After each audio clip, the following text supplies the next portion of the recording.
If you were a church kid like me, that means you'll understand what this video is all about because growing up in church damaged my identity. The first thing you need to understand is being a religious person makes you feel special because that's really the framework of religion. The idea is God died for you. You are so special that the whole universe was created for you. Follow me. Oh. Now, this is going to get you to feeling special, first of all. And that automatically also means that normal is no longer enough. Means that normal is no longer sufficient. So everything has to be special. You have to stand out. Something has to be, you have to one in a million. Others have to either be destroyed so that you'll be the saved one. Something special has to happen so that you feel normal. And so that is one aspect that religion or growing up in church really did to me. Well, normal wasn't enough for me. My normal day-to-day life. Now look at the life of a typical human being. Ups, downs, good times, bad times, success, failures, rejections, acceptance. You see, that's normal. But for you to be grow up in church, Baba, you have to be special because you literally feel special.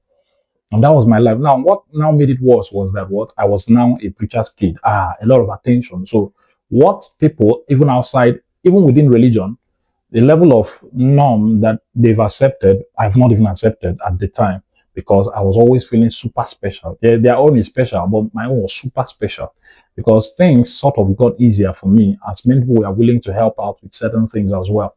So religion definitely made me feel special. And then by the time I now the problem is this you can't be that special and also be purely human at the same time. You can't be that special in your mind and because I know truly nothing special is going on.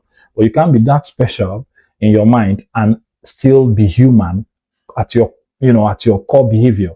Because being human requires you to see your humanity, see your flaws, see your strengths. But with this being special in religion, you are going to have to be in denial of your flaws. You're going to have to be in denial of your flaws and probably magnify your strengths, see yourself as super special, any narrative that suits that you are special. So you are not going to know yourself. That is what I'm saying. You're likely not going to know yourself.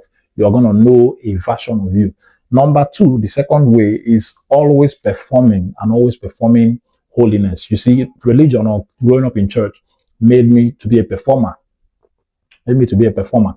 I was always performing. I was always telling people. I was always, having to, because here's the thing, we grow up and we are supposed to discover ourselves. We are not supposed to grow up having too many codes of do's and don'ts, if you get me. I think we are supposed to grow up knowing principles that action has consequences, that life is give and take.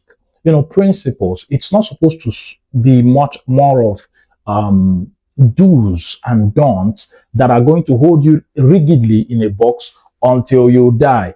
That is then how why then does scientists say, or is it science or psychologists say that we are 50% nature and 50% nurture?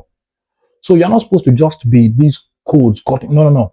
There's the place of your nature, you discovering your true nature or your real self. There's the place of you getting to know who you really are.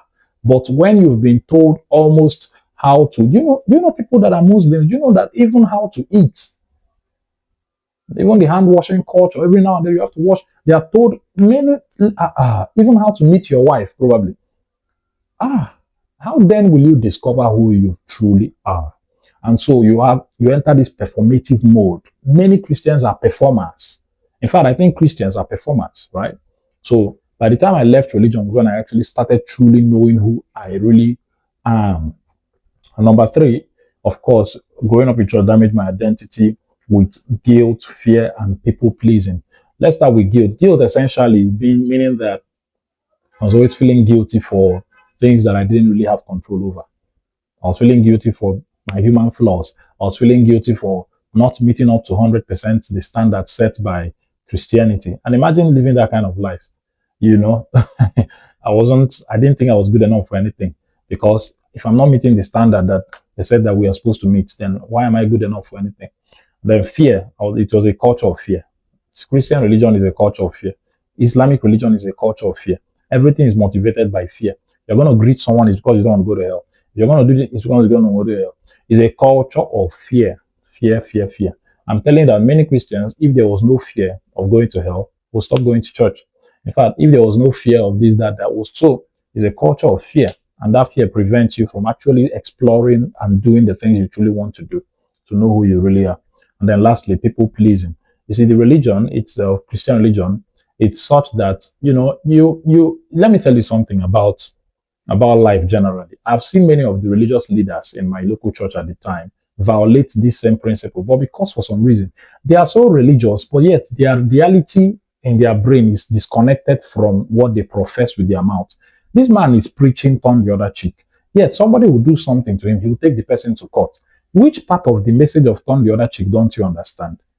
So I'm not talking about those ones that are living double lives and don't even think they are living double lives because they think they have all this aura of religion. I'm talking about people that really see Christian religion as something they want to do. People like us that actually saw it for something we wanted to practice. How can you tell me to turn the other cheek? And then these other religious leaders, they don't, literally don't. None of them do. Because if you have to turn the other cheek, you can't achieve anything in this world that we live in. If you don't mete out consequences to people when they wrong you, you can't achieve anything because people would walk all over you and you will not be able to build anything. You can't get your staff to work. You can't get them to come to work on time. You can't get them to. Love doesn't really achieve much in the social world or the capitalist world. Love doesn't achieve much, let me tell you. So, so I became the people pleaser. I became the guy that was always going to please everyone and displease myself. Why? Because he said turn the other cheek. Then how can I be myself when I can't even prioritize the things that I want, and do things that I actually want to do? I couldn't be myself. I was everybody's version. I was the version that I thought anybody wanted me to be. I became whatever I thought they wanted me to be. So it was really difficult living like that. But thanks to growing up in church, I had difficulty with my identity. But now, after I left Christian religion, man, I started really knowing who I am. And I don't have that level of challenge when it comes to identity. No, no, no. Now I know, Boba, I think of myself and say, yeah, this is who I am. I'm not saying I'm perfected it or that I'm perfect, but now I can say this is who I am. And I know who I am, and I know who I'm not. Whether good, bad, or ugly, that's story for another day. But now I can say that I know who I am in better than I used to say when I was in religion. I hope this video inspired you. Remember to please share, like, I would love you to subscribe, and I will talk to you soon. If you know a topic you want me to talk about, put it in the comment section. As did you experience something like this while you were growing up in church? Also, let us know. I'd love to hear your story, and I'll talk to you soon.